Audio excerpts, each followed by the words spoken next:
Nah, justru itu kita perlu mengenal masing-masing mekanisme itu. Apa ya yang istri pikirkan? Apa yang istri rasakan?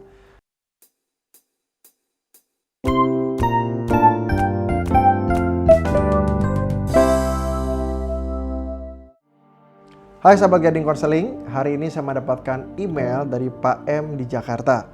Dia mengatakan, Pak Michael, saya ingin menceritakan pengalaman saya dalam rumah tangga. Saya adalah seorang pria yang berjuang mati-matian bagi rumah tangga dan saat ini memiliki rumah yang cukup baik di daerah komplek perumahan di Jakarta dan memiliki beberapa mobil yang bagus serta anak-anak kami bersekolah di sekolah yang bonafit. Tapi 3-4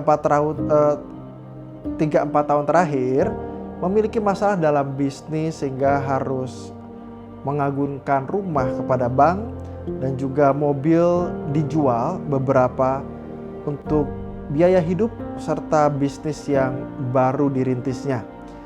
Nah, saya sudah berusaha sebaik mungkin tetapi ekonomi keluarga belum membaik dan masih memerlukan beberapa tahun ke depan apalagi dalam kondisi pandemik. Di sisi lain, Pak M merasa istri tidak dapat mensupportnya, tapi malah membuatnya semakin stres. Istri menjadi sering marah, bahkan tidak mau berhubungan intim sebagai suami istri, dan mengatakan dia akan melayani kembali jika sudah berhasil. Hal ini tidak membuat saya semakin termotivasi, tetapi membuat semakin stres. Karena pada saat saya membutuhkan dia, tetapi dia justru membuli saya. Saya pernah menyampaikan hal ini kepada dirinya, tapi istri bersikeras dengan pendiriannya. Saya merasa sangat marah dan kesal, tetapi juga tidak mau melakukan tindakan yang bodoh dan tercemar. Apa yang harus saya lakukan ya Pak untuk kehidupan rumah tangga saya? Wah Pak M, saya yakin setiap orang yang mendengarnya mungkin merasa prihatin dengan kondisi yang dialami. Kondisi yang dibangun begitu rupa, namun karena satu dan lain hal sehingga pada masa sekarang ini justru malah menjadi kehilangan banyak hal.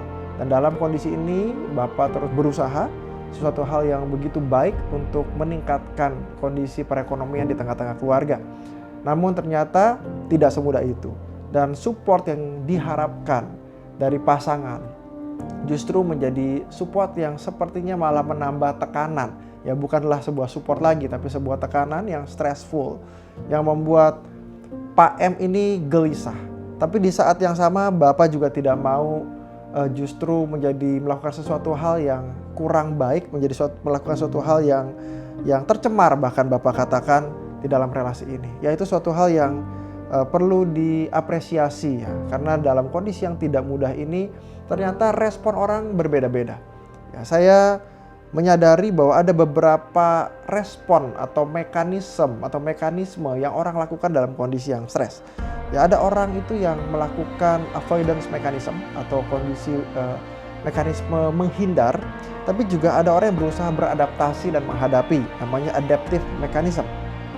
Dan ada juga orang yang menyerang dan melempar tekanan ke pihak lain, itu disebut attack mechanism. Dan juga ada orang yang mengubah perilakunya, yaitu behavioral mechanism, dan ada juga yang menyakiti dirinya sendiri atau self-destructive mechanism. Nah, aneh sekali, orang pada saat kondisi tertekan, stres memiliki cara yang berbeda-beda untuk melampiaskan emosinya, kekesalannya, kekecewaannya terhadap hal-hal yang dia tidak sangka. Ya, ada orang-orang tertentu dalam kondisi seperti Bapak alami, dia akan menjual barang-barang yang dia rasa dapat menolongnya. Itu adalah sebuah tindakan yang rasional, kognitif, dan behavioral mechanism untuk beradaptasi atau kita sebut adaptive mechanism. Tapi juga ada pribadi-pribadi yang begitu gelisah, kecewa, dan ketakutan dalam kondisi yang berbeda ini, dalam kondisi yang dia tidak sangka. Sehingga yang muncul reaksinya adalah attacking atau yang kita sebut tadi attack mechanism. Dan dia melampiaskan segala sesuatunya, berusaha untuk mengangkat kembali ke keseimbangan awal, namun dengan cara yang justru attacking. Nah, dalam kondisi ini reaksi kita bisa bermacam-macam ya. Kita bisa kembali memunculkan sikap adaptif gitu ya, beradaptasi dan juga menemukan jalan keluarnya, atau kita justru memunculkan self destructive mechanism, sesuatu hal yang tadi Pak M bilang saya tidak mau melakukan seperti itu, suatu hal yang baik. Nah justru itu kita perlu mengenal masing-masing mekanisme itu. Apa ya yang istri pikirkan, apa yang istri rasakan, apa yang istri lakukan, sehingga akhirnya mekanisme itu terus-menerus menjadi pola. Apakah dia berpikir, oh ini sesuatu hal yang selama ini dibentuk, yang diajarkan kepada saya dengan cara yang keras, sehingga saya harus memperlakukan suami saya juga dengan keras, supaya dia bisa kembali naik, kembali meningkatkan kemampuannya, meskipun kita sudah setengah mati atau susah payah gitu ya. Atau sesuatu hal yang dia juga berpikir, oh saya juga sudah berkorban kok, saya juga berkorban untuk tidak melakukan hal-hal yang saya juga mungkin senang gitu ya, sehingga berharap dari pengorbanan ini sama-sama bisa maju. Tapi apapun itu ternyata membuat kondisi kita stres.